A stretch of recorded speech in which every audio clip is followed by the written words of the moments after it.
know that the Tower of Terror has not one, but two 132,000-pound motors in its drop shafts.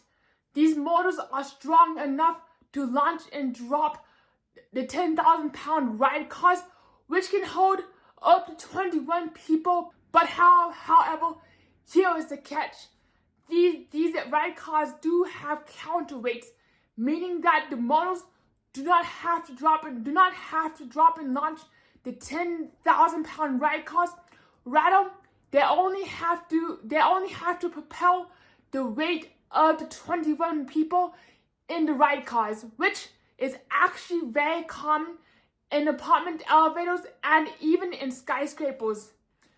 And you know what's really wild, what I find really fascinating, is that you're not falling in the tower, you're actually being dropped and launched, being pushed and pulled by the two powerful motors by a pulley system.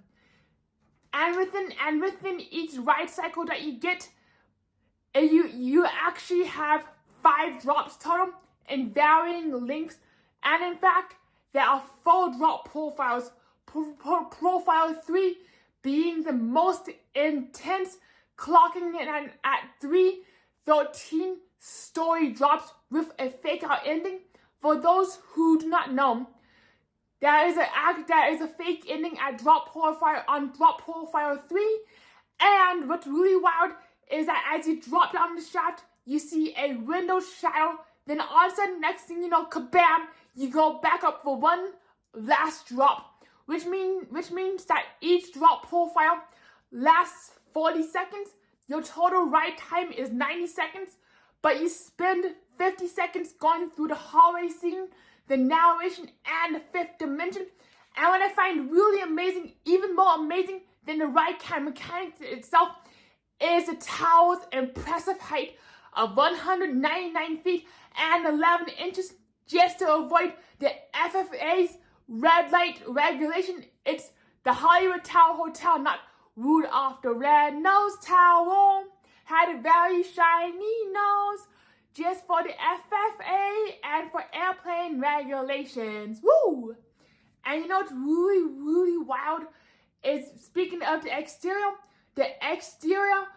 actually shares the same visual language as young Frankenstein's castle.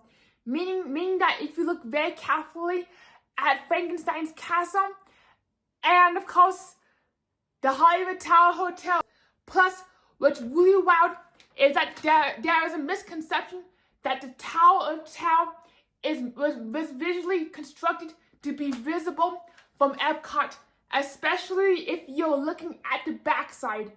However, upon closer inspections of the blue plans, from what I can tell, and the Imagineer logs, there was no plan whatsoever to have the tower blend in with Epcot. And what's really, really wild is the reason why the Imagineers allegedly chose this pink color. This pink color is that the pink was originally supposed to mimic school bus cleanup to convey a feeling of depression, dissatisfaction, and hopelessness.